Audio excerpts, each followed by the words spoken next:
Well, good morning and welcome to Stroke TV YouTube, Stroke TV YouTube, Stroke TV Show podcast.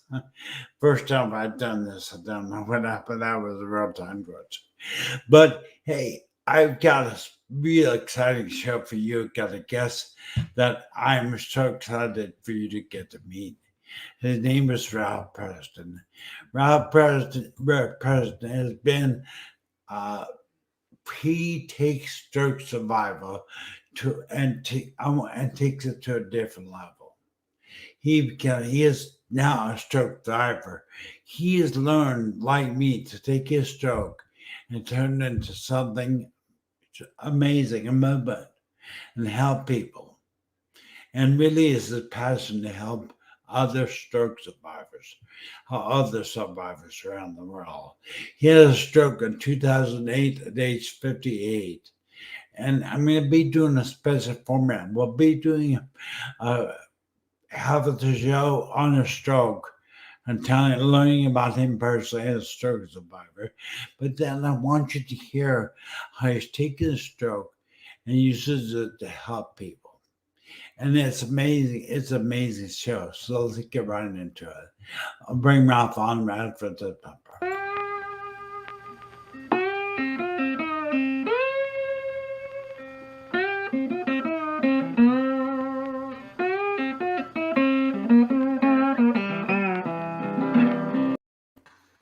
Well, good morning, Ralph. Good morning. How are you today? Great to see you, Ralph. I'm really, really excited. I think I was bubbling my voice so much because I'm so excited about you being here. I'm really happy you're here. Thank you for joining me. Well, thanks for having me. I struggle sometimes with introducing my Tuesday show. It's a mouthful sometimes, and you changed yours, so it was the first time. Well, yeah, you know, trying to speak with the speech stuff said it even makes it even that much worse. So I have to learn to calm down and slow my voice down. And there's getting a lot of echo, so when I'm talking, I'm going to mute you a little bit. That'll get rid of the echo. I'm not sure if we're getting it, but we are getting like an echo. And I will post it. But let's go right in the first segment, Ralph. Tell us a little bit about your stroke and your stroke story. Okay, I can do that. I was a fairly healthy 58-year-old when I had a right side hemorrhagic stroke, left side affected. I actually had it on my exercise bike training for the senior games. I was at the end of a 45-minute ride with 15 seconds left to go. And I was pedaling and it just didn't seem right. Like my left leg didn't want to go around anymore. And so I said, well, this is weird, but I have 15 seconds left, so I'll just get off the bike. I'll just get off the bike and check this out. So I got off the bike, and which is interesting because I was not able to lift my leg up that high again for at least 6 months. And I started to walk, and my foot dragged. So I said, wow, that's weird. So I better lift it up more. So I went to lift it up, and I raised it up about a foot. And then it dragged again. And I went, I kind of knew what had happened right away. I wasn't expecting to have a stroke. I did have high blood pressure, and I had been exercising, and I dropped some weight. I wasn't grossly overweight, but I had some extra weight, and I'd gotten back down to pretty much normal weight. And I took some points off my blood pressure, and I was monitoring my blood pressure, and it was typically 140/90, which is where it turns into the red. And I had a stroke anyway. So I preach to people, be careful about your blood pressure. And I didn't want to get on the blood pressure pills. I can't remember. I mean, I remember what I was thinking. I was thinking, well, I want to solve this naturally. And if I get on the blood pressure pills, how am I going to ever get off? Well, guess what? I had a stroke, and now I'm on the blood pressure pills, and I probably can't get off. So it didn't make much sense. So anybody out there, if you're dealing with high blood pressure, my suggestion is to address it before you can have a stroke, because Aaron will tell you they're no fun whatsoever. So I called my doctor, told him basically I think I had a stroke. He said, we'll get to the hospital right away. We drove to the hospital instead of calling the ambulance. It was only 5 minutes away, 10 minutes away. I walked into the hospital, but I did not walk out of the hospital. Apparently, my stroke was still happening over some period of time. And they gave me a CAT scan and found out I had a bleed. So you don't want to give somebody the TPA, the clot buster, if they had a bleed, because you can kill them. And so they said, oh, we're going to transport you to Asheville. I had my stroke in the North Carolina mountains, and Asheville was the nearest big city. So I said, oh, okay, I'll stand up and get on that gurney. Well, I couldn't stand up. So that was my first indication that something was really wrong. And so they transported me. I spent 5 days in wasn't intensive care or whatever. It was just a neurological unit where they had stroke survivors. And then I went to a rehab hospital for about 3 weeks until I could, once I could, they send you home once you can toilet yourself, feed yourself, and transfer. So I got sent home. I kind of walked out of the facility. They didn't really want me to, but I wanted to. So they told me that I had to have my PT walk out with me for safety. I said, great, because she's the reason I'm going to walk out. So I kind of walked out. I've got a picture of it. You can see I got a little bit of ankle roll, and you can see my left arm posture in a little bit. It's not nice and straight like it should be. And I got home, and I discovered, like every other stroke survivor, what am I going to do now? They sent me home, and I have no idea what to do. Of course they set up outpatient physical therapy, but that didn't start for a week or two. I was real concerned about getting better. When I was in the rehab facility, I went to every possible therapy I could. I had physical therapy in the morning and the afternoon, same with occupational therapy. And I went to a hand and arm class. And then when I found out about pool therapy, I asked them, how come I'm not in pool therapy? And they said, well, you can be. And I said, okay, start me today. So I started walking in the pool. I'm a big believer in pool therapy and the pool. I'll get into this later, but I've taken a number of stroke survivors to the pool. People can walk in the pool where they can't walk on the land because of you don't weigh as much because of your buoyancy in the water. It's also a pretty safe place because unless you fall and hit your head on the outside of the pool, when you're standing in the middle of the pool, there's not much that can happen to you.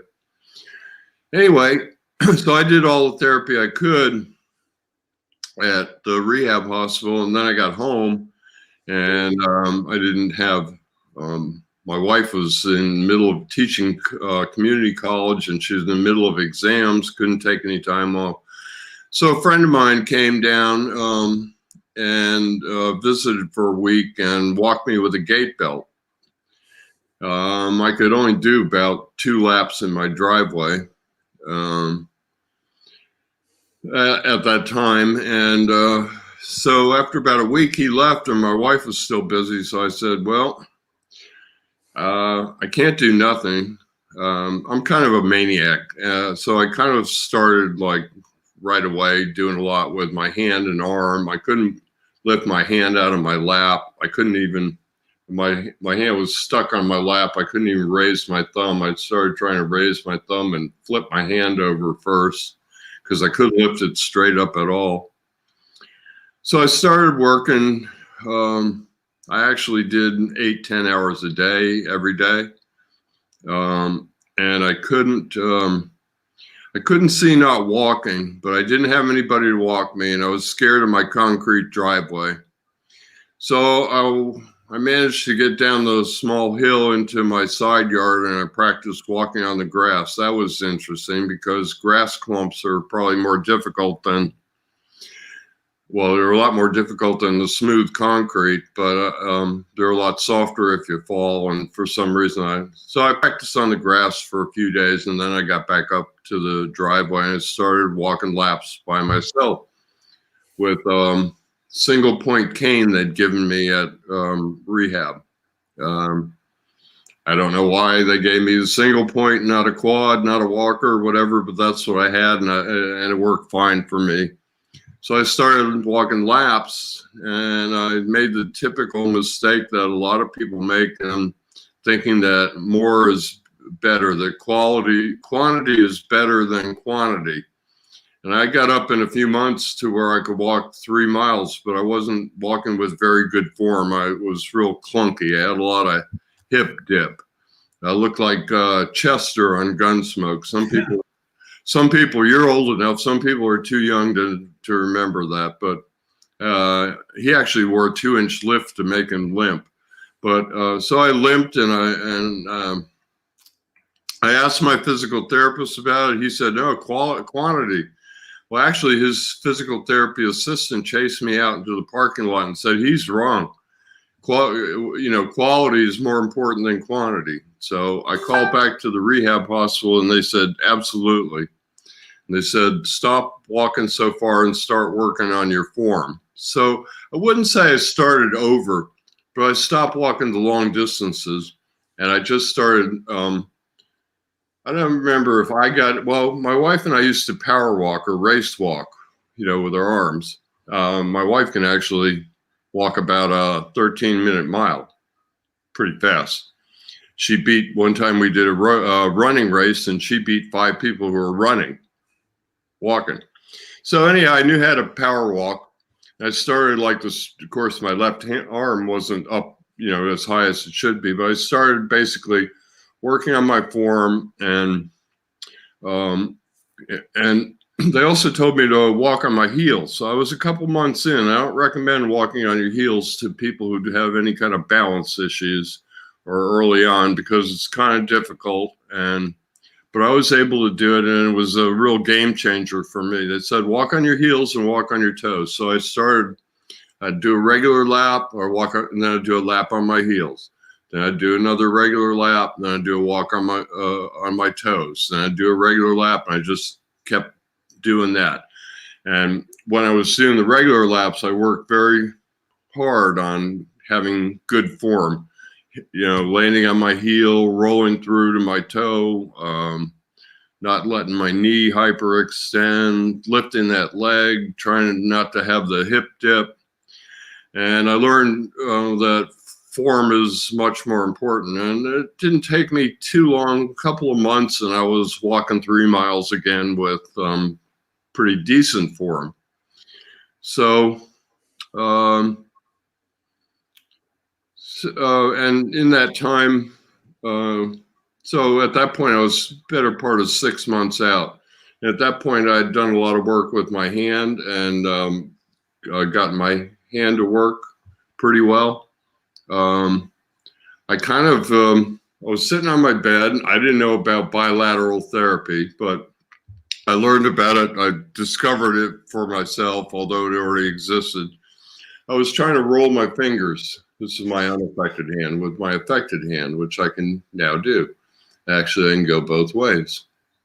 And it wasn't working right at all. My fingers I won't demonstrate bad behavior, bad idea to ever show how you used to do it with your affected hand, because I found one time I kind of reconnected with that bad behavior and I had to get rid of it again.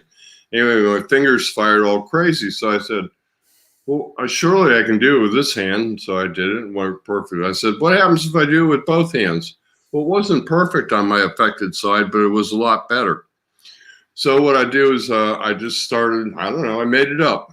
I just started, I'd do like 4 or 5 together, and then I'd do a few on my own. And when it started falling apart, I'd do it again together. And then I'd do them on my own. I can actually demonstrate this if you want. Okay, so the only thing I do behind my hair, behind my head, is tie my hair back. So I'm not doing much back here. And I've never built this up just so I can demo it. So if I make funny faces, it's because Aaron, you all understand, so will the stroke survivors out there. I'm running out of brain. I'm trying to do this right, and it's not painful in any way. It's just annoying. And so anyway, here goes. So this is the best I can do in just lowering that arm. I got some shake from weakness. Oh, I hate it. Okay, so that's 3, or this will be 4. Those are terrible. Okay, watch what happens. Okay, 3, 4, 5. Okay, now let's see what happens. 1, 2. Oh, starting to fall apart. 3. So now you go back and you do 5 more.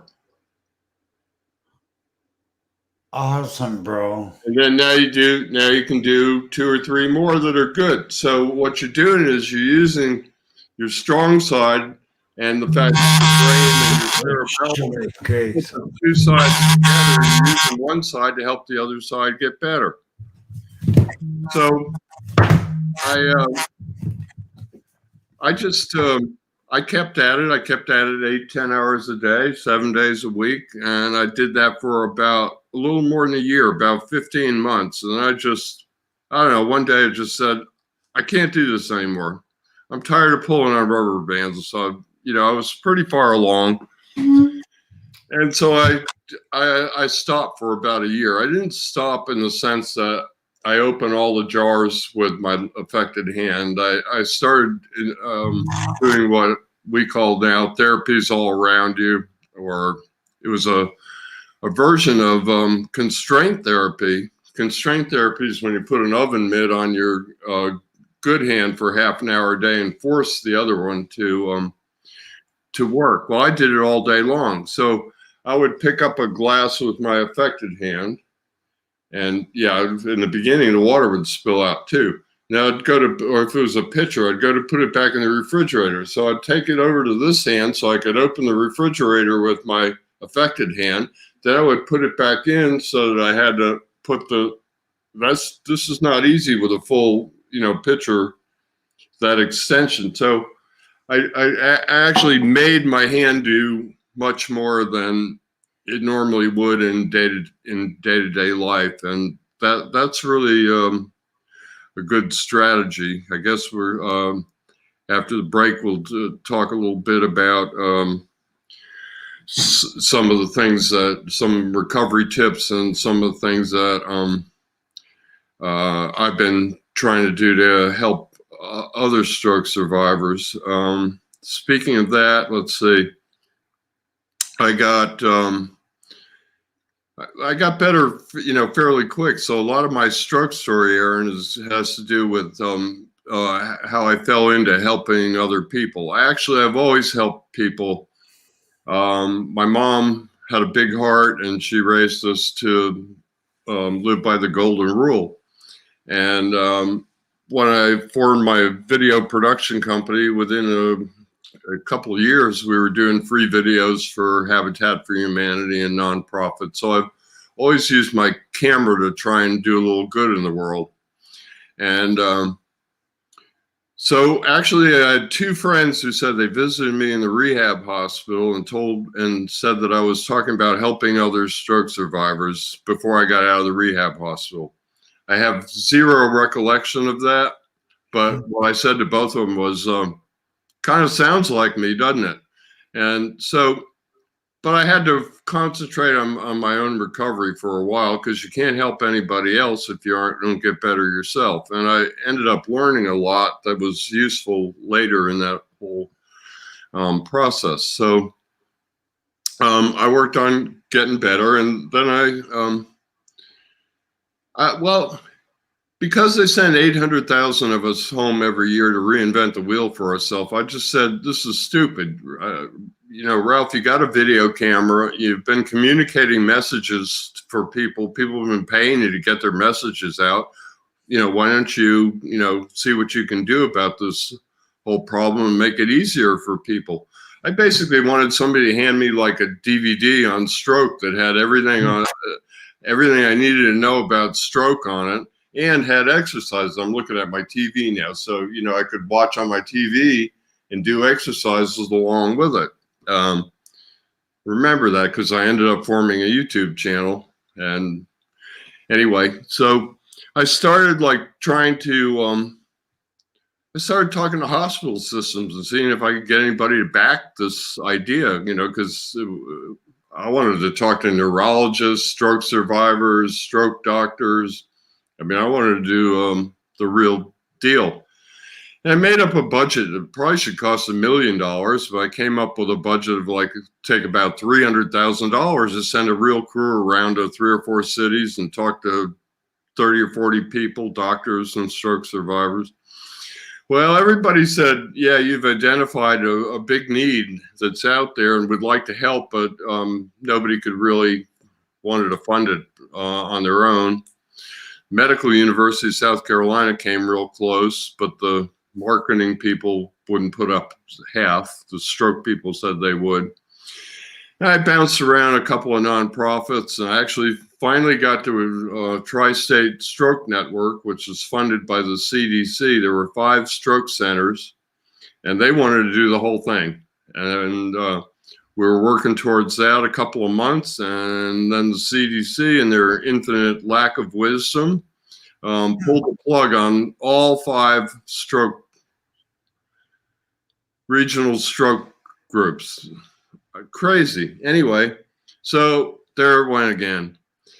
So I said, after, now I'm, 3 or 4 years into this, I've been giving motivational speeches and stuff, because when I talked to all these hospital systems, people were going, this is amazing, what you did. And I said, not really. It just, what happened, Aaron, was basically, because I'm a bit of a maniac, I went at my recovery so hard, I accidentally discovered something called mass practice. Mass practice is an idea by Dr. Taub, who's a neurologist, who discovered that if you, let's say you can do 4 hours a day. He did 4 hours a day. That's where the 4 hours comes from. You don't have to do 4 hours, and you don't do one thing. It's all of your work. So what they did was they studied people who worked on recovery from 8 a.m. till noontime in one block.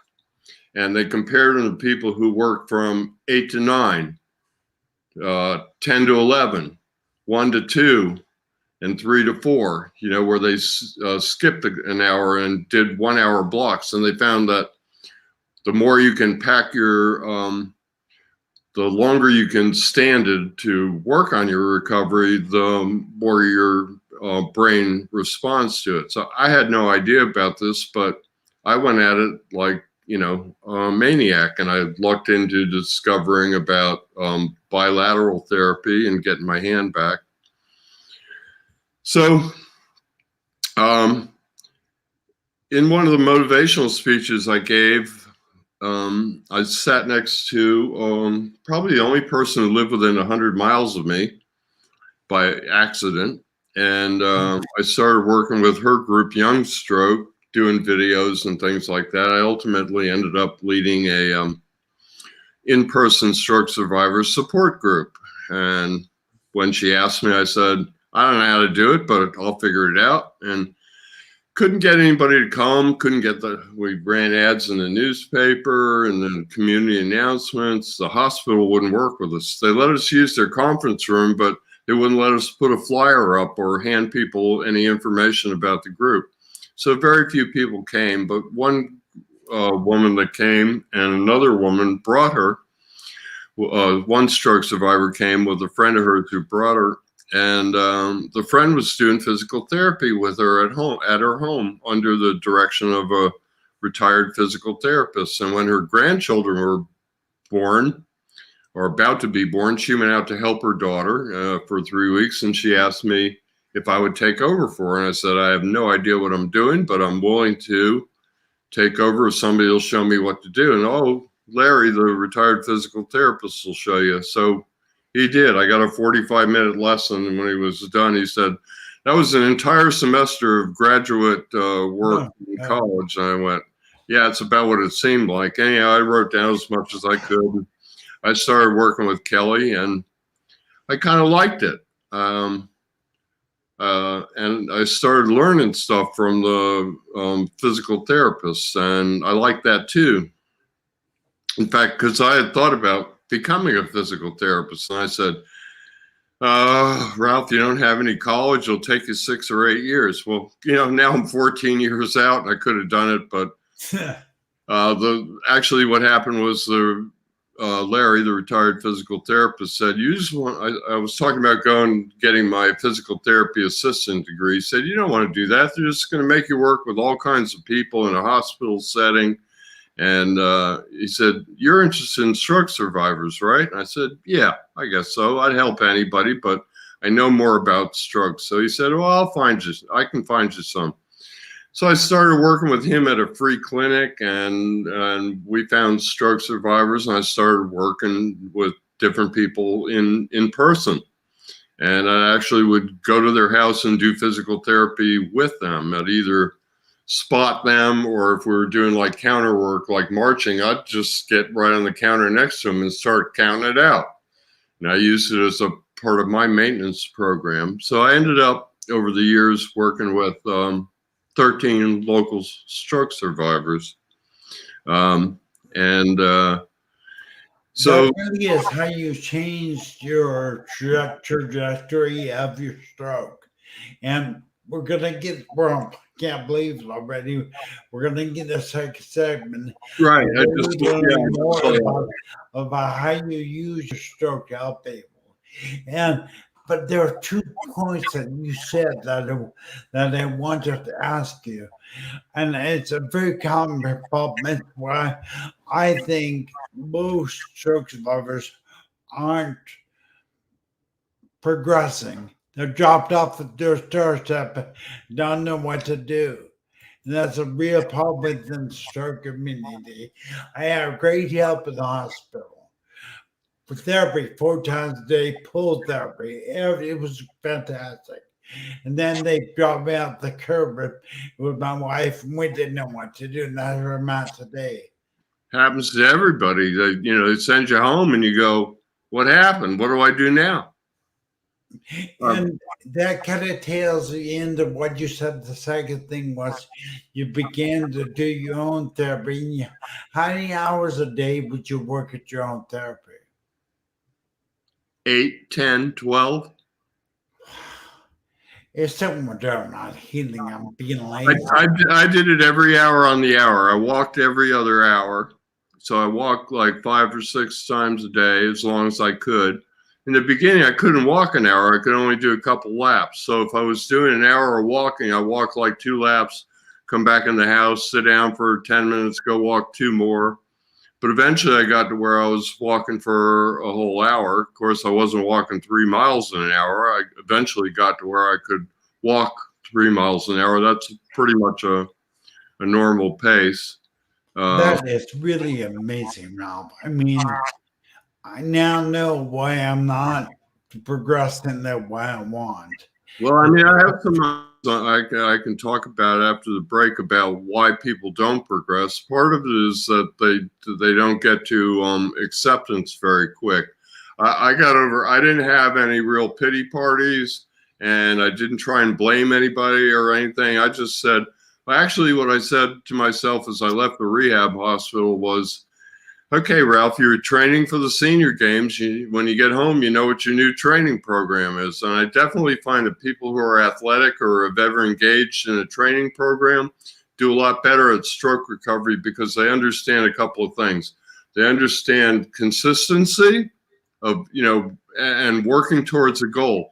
But the most important thing that they understand is if you're trying to take 10 seconds off your 5K time, if you're a runner, let's say, that doesn't happen in a week or a month. You could spend if you're doing pretty well, if you're just starting out, you could take 30 seconds off. But if you're doing pretty well in anything, the gains get harder like they do as you progress in stroke.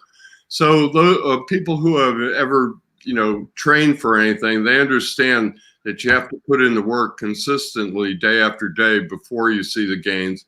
And I think there's a lot of people out there that think that you can do a couple of days and you're going to see stuff. I see people not getting started, and I see people giving up, and I see people not putting in their time, and I see people thinking that the therapist or something else is going to make them better, and only we can make ourselves better, even if you have a physical therapist. But we can get into that after the break. What you just said, it's a golden nugget. That, really is. So let's get in a second. Let me play this commercial, and let's get in a second our show and find out how you use your stroke to help people. So let me play this commercial. Hold on, let's take a break.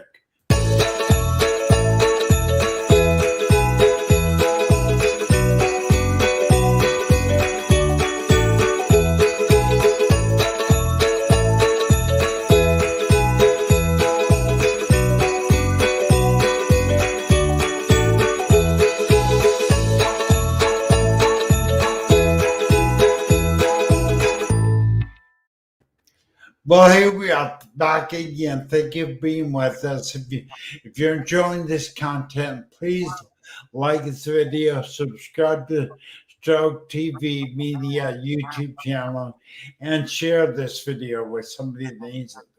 Because we're having real tree out in Ralph Preston here. Now we're going to head into the second segment where I think everybody has the potential to help people. But Ralph, you've taken your stroke survivor. Their stroke survivors just stay the rest of their life in survival mode. And then there's stroke survivors that use their stroke to help people, like you and I. And I want you to tell me what you're doing out there. How are you using your stroke to help people? Okay. I'll get to that in a minute or two. Let me finish up with the. So what happened was I started. I'm a real detail-oriented person. I pay attention to everything, and I have to figure everything out. So, I started trying to figure this stuff out. Like I tried to learn physical therapy, and I just see that a lot of people kept thinking. There are a number of people out there. I'm trying to address a little bit more about like why people plateau or don't get better or give up. And like I said before the break, they don't start, they don't do enough, they think somebody else is going to do it. Your physical therapist, assuming you get one, not everybody gets one, you need to think of them like a piano teacher. Okay, so if your piano teacher comes every Wednesday and you don't practice between Wednesday and Wednesday, you're not going to get any better. You're going to be embarrassed in front of the piano teacher, and they're going to know. So the piano teacher can't teach you to play the piano. They can help you learn how to play the piano. And that's the same with a physical therapist. And I think a lot of survivors make the mistake. I do this sarcastic, like, I'm here, make me better, with their physical therapist. You don't get better in an hour or two or two 45-minute sessions or whatever a week. You have to. I'm a big believer that as stroke survivors, we need to take responsibility for our own recovery because, as I say, the cavalry's not coming. Nobody can do it for you, not even your physical therapist.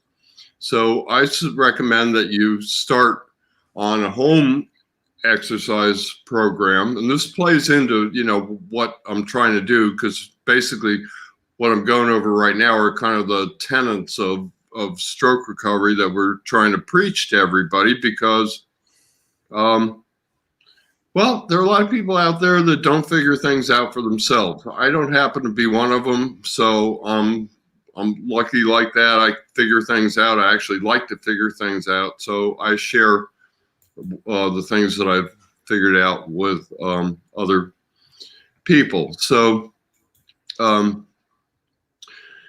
just I think that you have to once you start owning your own recovery, then you can start making some progress. And I think that it's really smart idea to try and start doing stuff at home for a couple of reasons. Number one, like I mentioned, you're not going to get better at 2 PT sessions or 1 PT session a week. Some of it has to occur at home. You have to challenge your brain. The other is you're not going to have that PT forever. You know, it's not a matter of if you run out of insurance, it's a matter of when you run out of insurance. And so many people wait till the last minute, and then they're trying to, some people never talk to their PT about it. They take the, you know, sheets that they give you and they do those forever.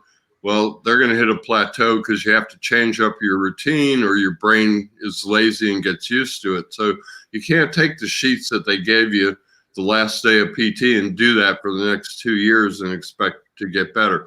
So I tell people to try and have a different kind of relationship with their physical therapist. I did. I asked for homework right away, and then I would go home and I would do the homework, and I would come back and I would show them. I might not do it perfectly the next week or the week after that even, but I did it enough at home that I would come back and they could see that I had worked at home. That's the key takeaway here. Because see, physical therapists they go into this business, you know, they choose to become a physical therapist, not an investment banker, because they want to help people. So when they see somebody taking responsibility, asking for homework, doing the work at home, coming back in and demonstrating that they're making an effort, they have a completely different relationship with you and a different feeling about you than the people, and they get them. Off camera, I've said this to physical therapists. You get the people who go, "I'm here, make me better," and they go, "Oh yeah," and you know, it's their job to you know, help those people as best they can. But as a stroke survivor, you're going to really help yourself by taking ownership, having a different relationship with your physical therapist, and trying to set up a home program as much as possible, as soon as possible, and look at your therapist as a guide or a piano teacher. And it really falls to you to figure things out. And that's too bad, because it would be nice if we had a guide. And, you know, I suppose in a sense, that's kind of what I'm working on with all the videos and things that I do. So how did I turn my stroke into helping other people? Well, so it was helping people in person, and I'd gotten some interest in doing something with video for other stroke survivors, and it all went away with the CDC. And I started to get embarrassed, actually. I said, you know, wow, you know, like I think it was 7 years in at that point. 7 years, I didn't start talking about doing video till about a year in, but so 6 years you've been talking about doing something, you haven't done anything. So as a video professional, I spent my entire career behind the camera. I never wanted to appear in front of the camera, but I thought, well, you know, one thing you could do would be make some exercise videos on things that you did to get better, because people seem to need a helping hand and some guidance. So as much as I didn't want to, I pointed the camera at myself and started doing basic exercises, things you can do, you know, like opposition with your hand, or thumb push-ups, or I did hand things, I did walking things, high stepping, knee bends, real basic stuff.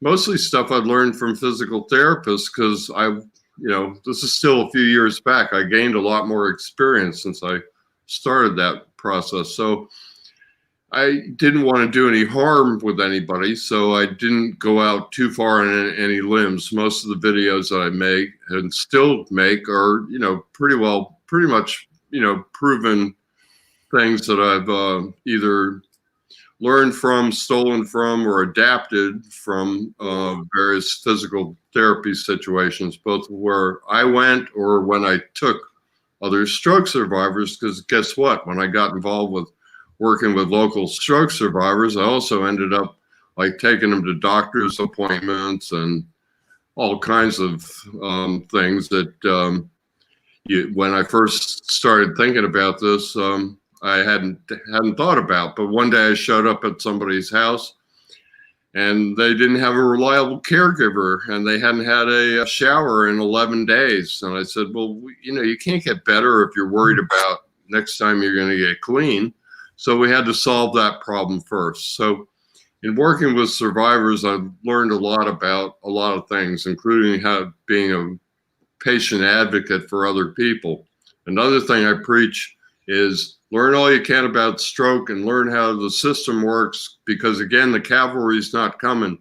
If you want your scans at your neurologist, you call the imaging center and make sure they're sending them. I see so many people complain like, oh, I got there and they didn't have my stuff. And well, to me, that's kind of the way it works. And if you don't want it to work that way, then you have to do something about it. So just like you have to take ownership of your recovery, I preach that you have to take ownership of your health needs and be your own patient advocate.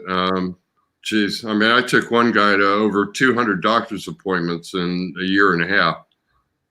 He ended up losing his affected leg to a diabetic heel ulcer. It was quite the education. Anyhow, back to stroke recovery.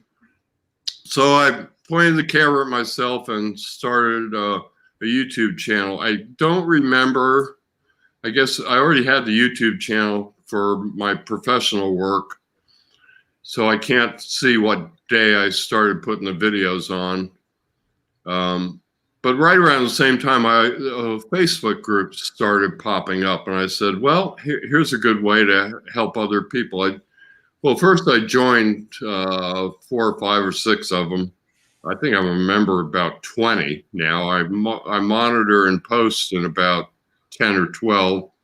I learned a lot from the Facebook groups. And so after a couple months of being around them, I said, I want to start one. They seem to be inactive and people don't seem to be talking about recovery. They seem to be like chatting and posting memes and having pity parties. And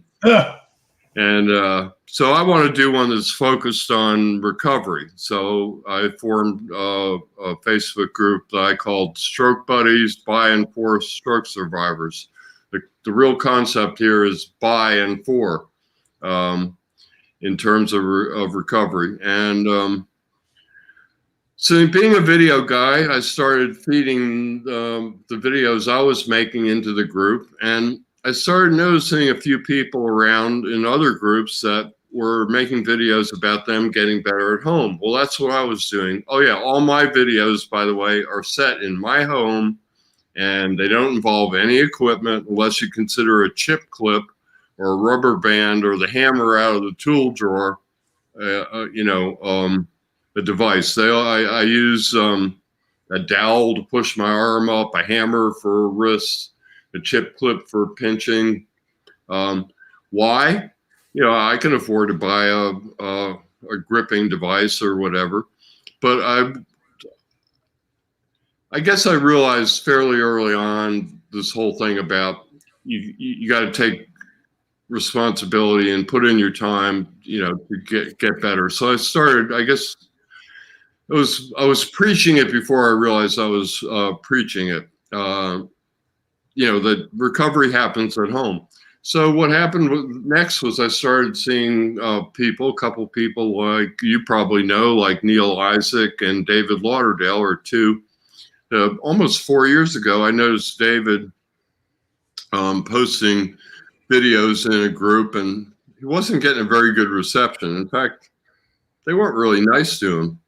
And so I invited him over. I invited anybody and everybody that I saw using video to come to the group and share their videos, because I think that the most powerful message that anybody can see, and it happens through video, it doesn't have to be the videos, if you could see it in person, but video facilitates it around the world. And that's when somebody sees somebody making the effort at home and getting better, that's the most powerful message that you can send to another stroke survivor. Well, look, Neil's doing it or David's doing it. Maybe I need to give this a try. And people respond to positivity. They want to be around positivity. And I've made a real effort to keep the group positive. We don't censor anything. We let people vent. We don't have a lot of the pity party stuff because I think people are kind of afraid to come in and do it in front of all the people that are posting videos about them getting better. People respond to that culture.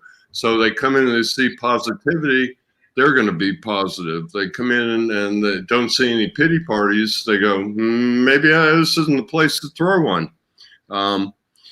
And, I shouldn't say pity party because, I went through 18 months of antidepressants. I had my days. I said I didn't have any real pity party, but I was clinically depressed. I had days where I had to say, okay, well, tomorrow's another day. Hopefully it'll be better.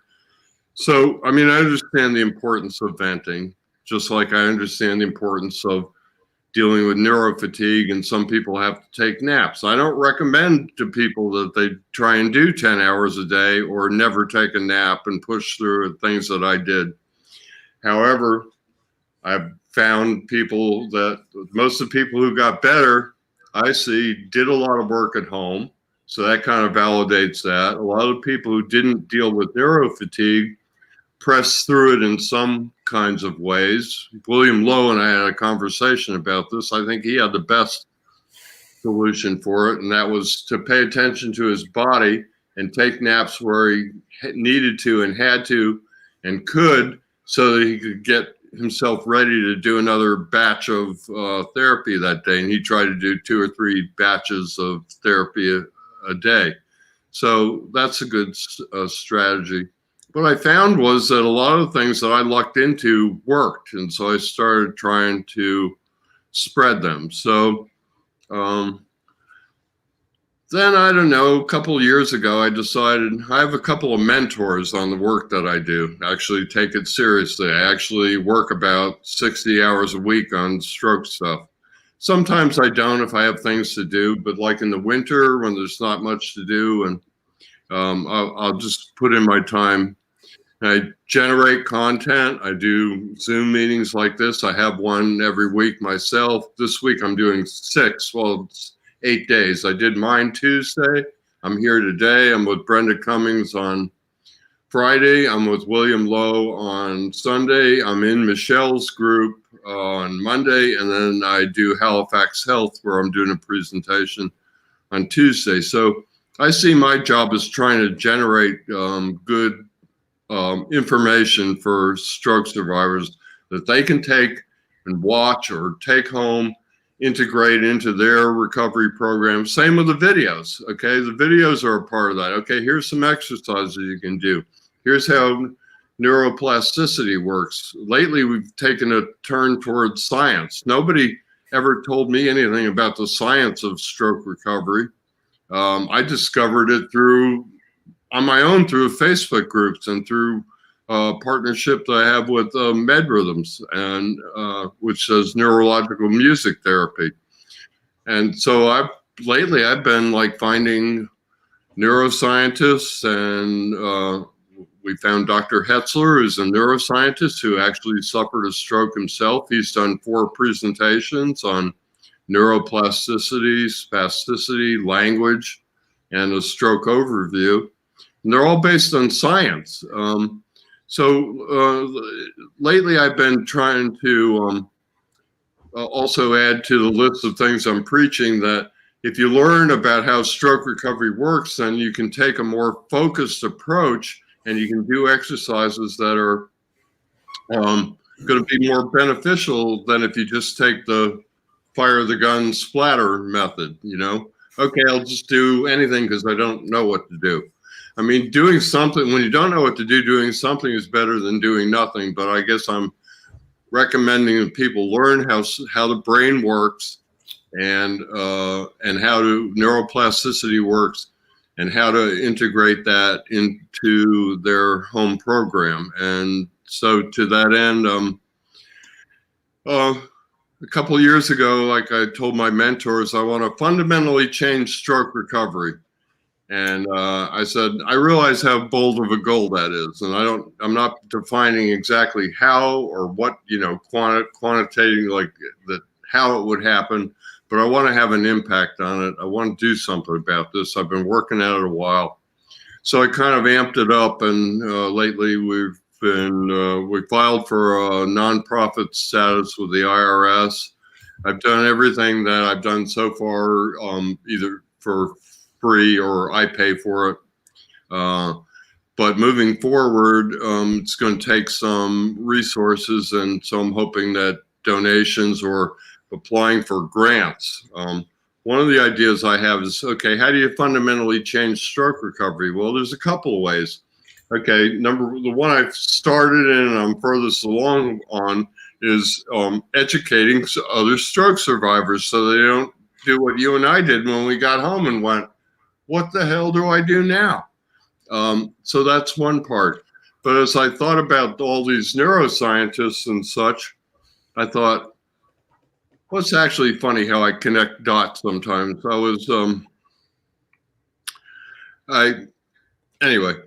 I started thinking about, I was posting a video to my YouTube channel of a neuroscience one, and suddenly I had this image of me in the back of a room shooting patient education, medical patient education. All healthcare professionals have to take continuing education. So I started thinking, wow, if we got together like a team of occupational therapists, physical therapists, people that maybe had strokes, maybe they hadn't, but they understood the neurological side. Because see, a lot of times when you go to physical therapy, if you get a physical therapist who doesn't know much about stroke, they're usually orthopedic and they'll approach it from like the joint. Okay, it's a shoulder problem. Well, if you have a subluxed shoulder, it's a brain problem. There's nothing wrong with your shoulder. I couldn't lift my hand. I couldn't lift my thumb off my lap, but I'd yawn, and my arm would go all the way up, and then it'd come all the way back down, and I couldn't repeat it. But the one thing it did for me, it's a reflex. I've never found anybody that could do anything with it. You can't harness it. If you think you can, and you do, please let me know how you figured it out, and I'll pass it on to other people. But it made me know there wasn't anything wrong with my arm. So it's a brain injury, and what we're working on is the connection between the brain and the muscles. The muscles actually still know how to work unless you've neglected so long that you have learned non-use or atrophy or some other problems. But other than that, you're sitting there with the ability to teach your brain, which has neuroplasticity, how to reconnect. And so that's what I've done through the YouTube channel and with stroke survivors. And I guess the next level would be to, why can't we make our own? I think stroke survivors, okay, for example, so David Lauderdale told me about a year ago that he used to put his hand in ice water before he would work it. I thought to myself, I never said anything in public. Oh, that's crazy. Yeah. I got in the hot shower to get rid of it. I ran hot water on my neck and shoulders to where I was about to burn myself to try and get loose. Well, I had an occupational therapist on my Tuesday show yesterday, and she said aerobic exercise and icing your hand down both help make it loose. So I don't know that anybody told David. I know that I discovered bilateral therapy, although it existed. I have this basic feeling that we have something to add to the equation of recovery and that we don't have a seat at the table. They're not asking us for our input. And I want to change that. I want to change that by putting together continuing education. So suppose we offered maximizing neuroplasticity in your practice to, say, a physical therapist.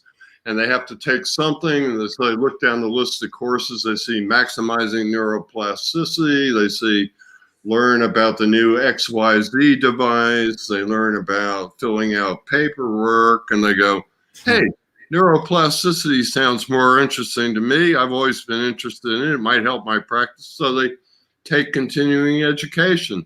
Ultimately, it has to go to where they're minting physical and occupational therapists, the teaching school, the schools, universities, and teaching hospitals.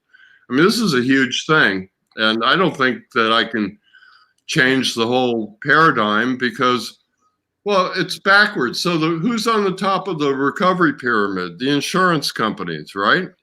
Who's at the bottom? Us. Who's paying the insurance companies? Us. Us. Why are they at the top? Now, that's the thing. I don't think I can fundamentally change the way the insurance industry works in the United States. That's a much bigger goal than having an impact or changing stroke recovery. But again, if we can get a seat at the table and get people to start listening to us, then I think that will be good for all stroke survivors, and there'll be more resources, and less people will feel like that. The more people feel like they have some place to turn.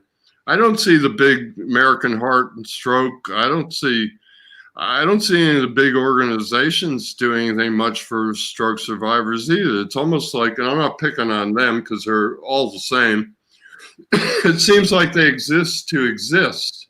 To pay everybody's salary and do what they do. I'm not saying they don't do some good. What I'm saying is they're not really involved in stroke recovery. And Aaron, and I know as stroke survivors, we could give a crap about some of the educational stuff unless it's stuff that, or prevention. We've already had one. So, they work on prevention. Well, that's great, except the people like me who are ready to have a stroke, I wouldn't have listened to anybody. I was not taking my blood pressure medicine. Am I going to watch a BFAST, public serve? No, I'm going to ignore it. So what I don't see happening is I don't see any big organizations or anything dealing with the recovery aspect of things. And so I've kind of carved that, say it's a niche, but a niche is a small thing and it's a huge thing. So I'm going to try and do something about that. How am I going to do that? I've been trying to build up numbers. I understand that numbers are just numbers. You know this from being in my group. Everybody in that group knows who I am. I've answered questions for not all 6,000 of them, but lots of them, 1,000 of them, I guarantee you. And so they know I'm involved. They know that they're more than just a little profile picture, or the counter went to 6,000 last week, which it did. So we've been trying to actively recruit people, put out good information, build a community, and I'm open to. I work with everybody out there. My philosophy, I've been kicked out of groups for posting good content because the group owners are possessive and they think no one ever quits a group. When you see another group that you like, you go join it. It doesn't mean you leave the group that you saw the other group in. But like I said, you and I have been kicked out of groups for posting helpful content. So I work with anybody and everybody who realizes that we're all on the same team and we should be wearing the same uniform. You, Michelle, William Lowe, anybody out there, and I share anything and everything I do with them freely. I try not to be possessive about anything because my ultimate goal would be to see if we can't build a community of 50,000 or 100,000 or even 1 million stroke survivors. There are between 7 and 8 million of us living in just the United States. So, I mean, it's 100,000 people is a lot, but if there's 7 million people, it's only 1 in 70. So that's, not that much. Here's the idea. It's not about having that number on my Facebook page. It is about having that number on my Facebook page or the website that we're launching, because at that point, the big non-government organizations will listen to us. The foundations will listen to us. Advertisers will want to be involved. So those are things, if we have a big enough community and can sell advertising, it would never sell out the community, but it can use, my idea is to use the power of the community to generate funds. And then we could take those funds and why isn't anybody studying spasticity? Is it going to take me and the rest of us stroke survivors? Oh my goodness, Ralph, you're awesome, bro. Well, I hate to cut you off because I want I know we're in an hour. I want to do another show where you've got a message, Ralph. I feel like running and I'm in a wheelchair. I mean, I'm pumped. What you were saying, I do have one question for you that one of the audience members asked you about the music. Please tell us about this music therapy. Sure. I can tell you what I know. And I try and learn about everything. So I'm trying to learn more and more about music therapy. I know a fair about it. I'm not a neuroscientist. So music has the ability to open up the brain in ways that nothing else does. It's measurable. In other words, if they put one of those caps on you with the 80 electrodes and then they play music to you, your brain lights up in all kinds of areas. And they've done this with various types of therapies and drugs and various things. And there's a basic fundamental connection in people and brains between rhythm. We walk in rhythm. And so music can help you, it can engage you more. There's also something called entrainment. That's where your brain wants to naturally sync up with any kind of rhythm. So if you have for example, I happen to know a lot about this from MedRhythms, but this is general. So it's general information, but I can give a better example. So they have a product that has sensors on your feet and it determines how good your walking is and plays music, and there's a metronome. And a couple things, I've tested the thing, and I found, even though I was 13 years out when I tested it, I found that it helped me forget about thinking about my walking, which made my walking more natural. It also made me, that metronome made me want to like hit on the beat with my affected leg. And the sensors allow them to see if your walking is good enough, and then they can slightly increase the speed. But the main thing is that you have to maintain form, or it doesn't, it'll measure whether your feet are out of whack. And music therapy being used is relatively new. Well, the guy that formed the company, when he graduated with a neurological music therapy degree, there were less than 200 neurological musical fellows around the world. So it's kind of a new thing. But then again, 40 years ago, they didn't believe in neuroplasticity. They believed you were born with a brain and it had no ability to ever change, which always to me was stupid, because how do we learn anything if it can't change? But so music therapy, basically, it opens up the brain, and there's the connection between rhythm and whatever. So rhythm and walking. And but you made a mention of the name of the company or music, a producer. Who was that? Okay. Well, we did I did a Tuesday meeting on it. I think it's number 17. It's the company's called MedRhythms, like medical, MED, and rhythm. And guy's named Stian Hansen. It's on my YouTube channel. I'll send you a link to it, and you can pass it on to that viewer. It's a basic explanation. I recently interviewed the CEO of MedRhythms, and we talk a lot about how neurological music therapy works and how neuroplasticity works. And of course, he knows, as a music therapist, neurological music therapist, he knows most about it as it relates to music. So that's coming out. I'm done editing it. I'm waiting on some graphics and approval as to how we're going to break it down. This is what happens when you work with other people. Yeah.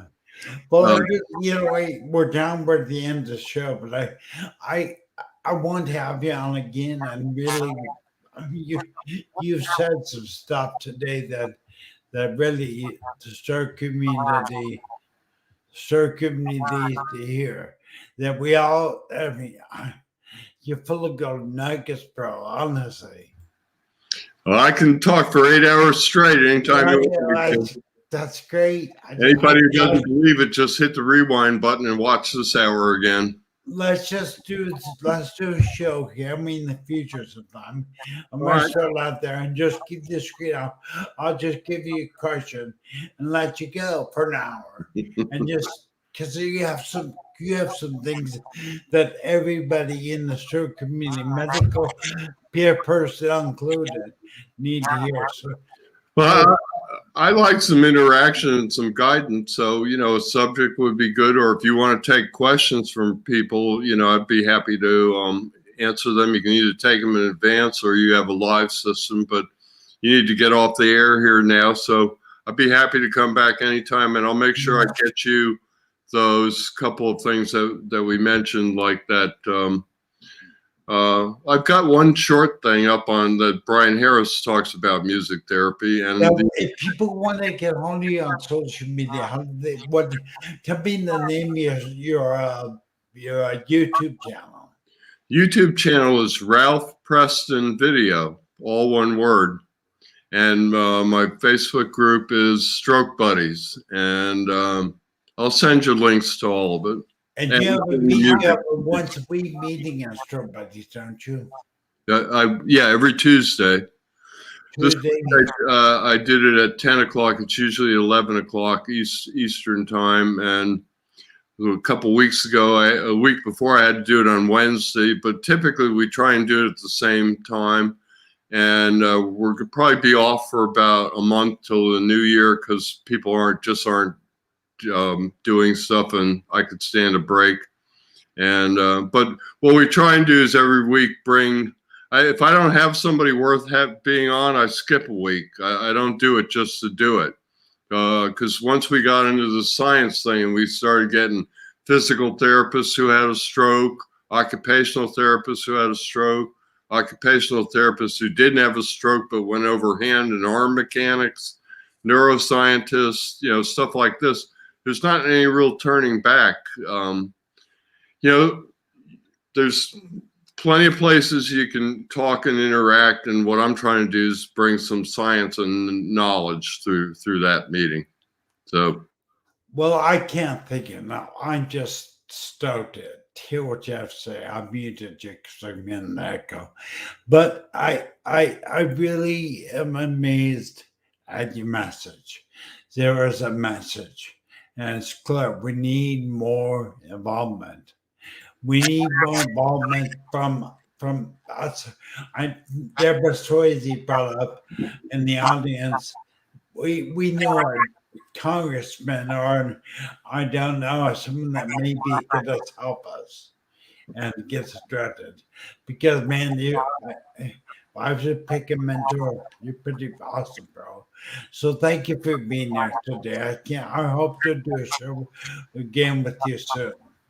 Anytime you want. Thank you for having me. All right. Thank you, Raul. Have a great day. Talk to you later. No. We belong together.